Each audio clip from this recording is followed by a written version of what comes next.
Prince Philip backed nuclear disarmament in Cold War, private letters reveal. Prince Philip secretly supported nuclear disarmament and was an opponent of the Cold War arms race, recently declassified documents reveal. The Duke of Edinburgh made his thoughts clear in correspondence with anti-nuclear activist Lord Brockway, a supporter of the armed forces.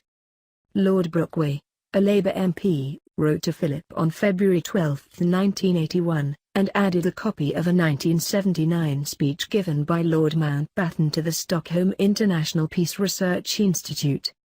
Philip's beloved uncle said in his speech, "As a military man who has given half a century of active service, I say in all sincerity that the nuclear arms race has no military purpose. Wars cannot be fought with nuclear weapons. Their existence only adds to our perils." And Philip wrote back 5 days later and agreed with everything Lord Mountbatten had said, according to the Times. He wrote, "Thank you for the copy of Lord Mountbatten's Stockholm speech. I agree with everything he said. I agree that the arms race is ridiculous." Prince Philip also shot down reports that he believed a successful defensive nuclear war was a possibility.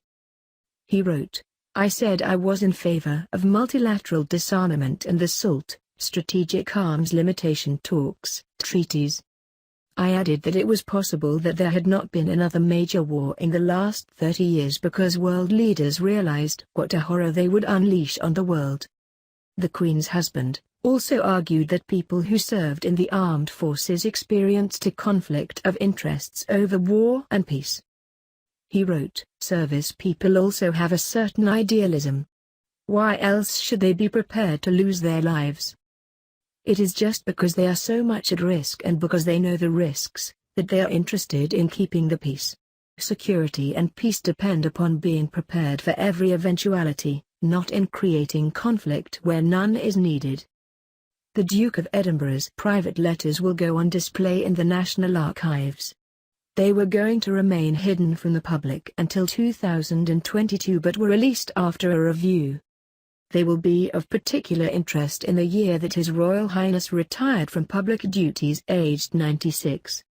He ended his naval career in 1951. Prince Philip has been carrying out official engagements for the past 70 years but in August he announced plans to retire. The Queen's husband carried out much of these engagements by his wife's side since they wed in 1947. The Duke of Edinburgh has carried out 22,000 engagements worldwide in his lifetime, and only just decided to stop this year. His last engagement was a tribute from the Royal Marines on a rainy day at Buckingham Palace. However, while he stepped down as Captain General of the Royal Marines this year, he will remain Lord High Admiral of the Royal Navy.